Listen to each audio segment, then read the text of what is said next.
Hey everyone!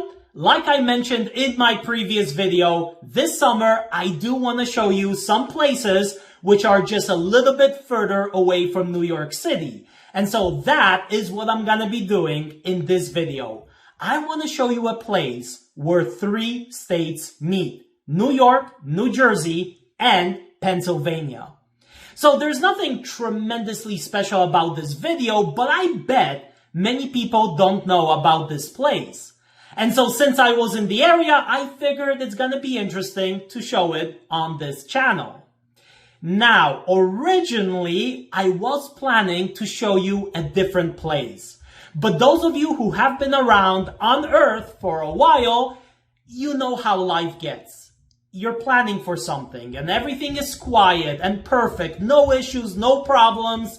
And then all of a sudden, that one day that you are going away, that one day that you were planning for, everything seems to fall apart. You get 15 emails, all of which are urgent. There are family emergencies on every single corner, and even the Weather Channel is predicting a hurricane to hit your area. Why does life get this way? I don't know. But you know what? When I was younger, it really frustrated me to have situations like that. Sometimes even I got angry at it, right? I think that's normal. But the older I get, my attitude really begins to change. I sort of begin to repeat those corny phrases like, when life gives you lemons, make lemonade, or with April showers come May flowers, things like that. But I always warn and I tell my students, never leave anything to the last minute because things do come up that you cannot plan for. The internet might go out, the computer might break. Family emergencies do really happen. And so when anything is important, try not to leave to the last minute. Now, you might tell me, but wait a minute, you're such a hypocrite. Last video, you said that you do everything for this channel last minute, always Saturday. And you know what? You're right. But the truth is, at the end of the day, this is sort of something on the side. I do this for fun, for entertainment, even for education. But the truth is, my career, finances, and future do not really depend on this channel. I am not planning to be some big YouTuber. So what's the worst thing that could happen? I'll tell you what's the worst thing that could happen. One of my viewers can leave a comment or send me an email complaining why there is no video for that week. If there is kind of a very busy week for me and I can't do anything. But you know what? In a situation like that, honestly, that would be a big compliment to me. To know that somebody is upset because one of my videos wasn't posted, I mean, that's a really big compliment. To know that somebody's actually waiting for me to post videos. So, in my case, nothing really bad. But if something is important, you should definitely not leave it to the last minute. But anyway, back to the video for this week. I traveled to Pennsylvania. And so I stopped by the Pennsylvania Welcome Center to, stretch my legs a little bit after a 2-hour drive. And one of the first things that caught my attention was the Pennsylvania State Police Memorial, dedicated to the fallen state police troopers. Oh, and by the way, Pennsylvania was actually the first state in America to have uniformed state troopers. It really acted as an example for other states to introduce their own state police. And then next to it, we also have the Blue Star Memorial dedicated to the armed forces. But all of this really gave me an idea. Before I will show you where the 3 states meet, I decided to take a short drive to the Veterans Memorial Park in Matamoras, Pennsylvania, where we have a small park dedicated to the memory of veterans and the wars the United States has fought in. In the entrance, the monument with the eagle on top is dedicated to the war on terrorism, which began on 9/11, 2001 with the terrorist attacks.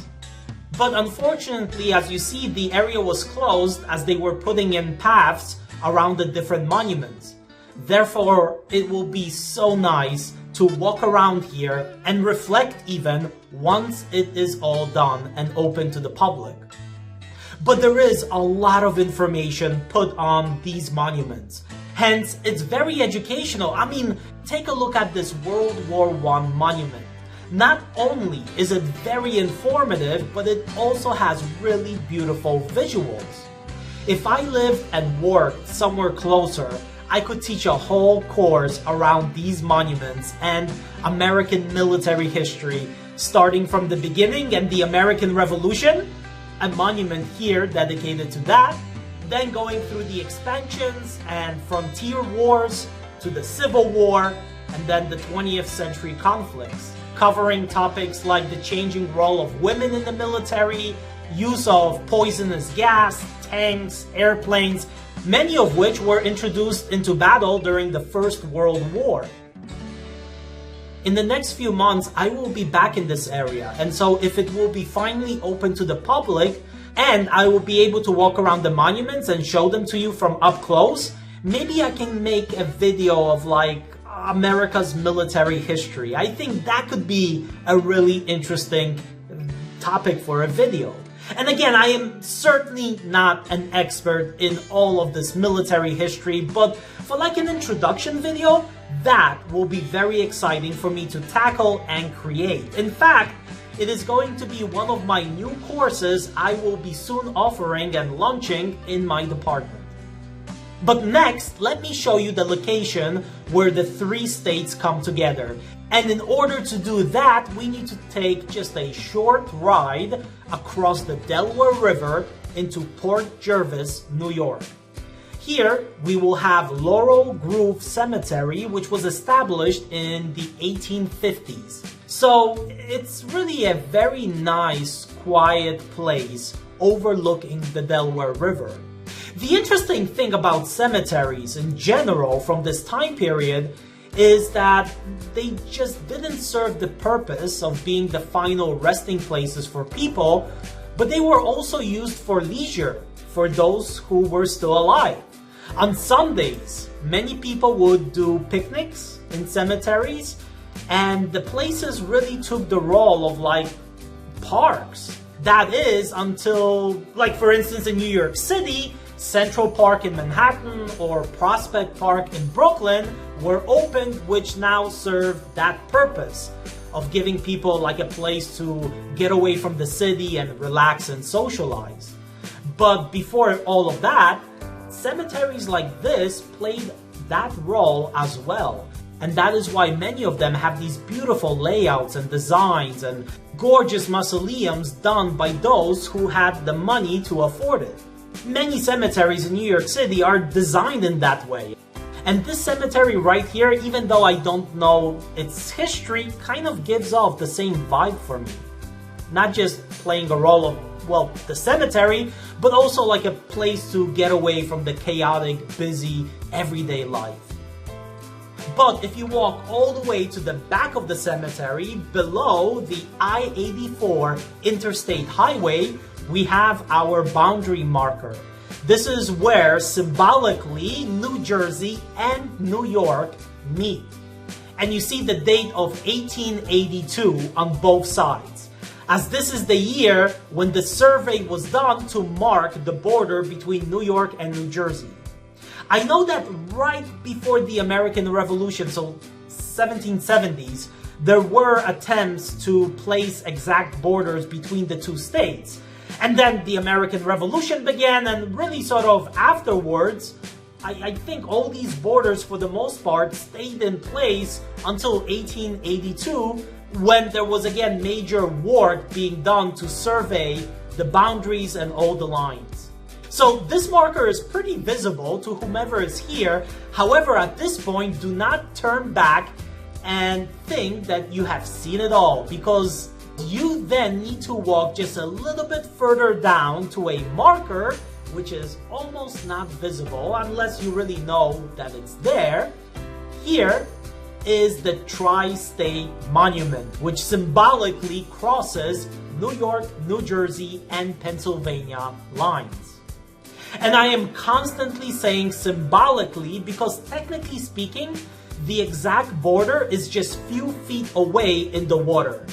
But since it would be a bit difficult to walk on water for most people, the monument is symbolically moved few feet here on land. And ironically enough, it is vandalized with a smiling face from the New Jersey and Pennsylvania side, not New York side, which you would think the opposite is usually true. Okay, so let's walk back to the New York, New Jersey monument.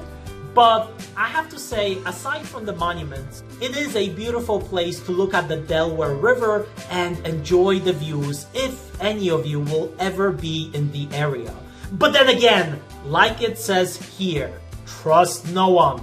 So don't take my word for it. Come and visit and experience this area on your own. But if you will not be able to, don't worry. I will be showing you a lot more from here in the upcoming months, from Port Jervis itself to various attractions and places of interest along the border of these 3 states. But you know what? Like they always say, all places are good and fun, but the best place is to come back home after a long journey. And so for me too. After a long trip, I was still able to come back to New York City for 4th of July, where I got to see my neighbors put on a nice firework display. Is this legal, you might ask? No, it's not. But then again, I was just a spectator. So, till next time, stay safe out there. Bye.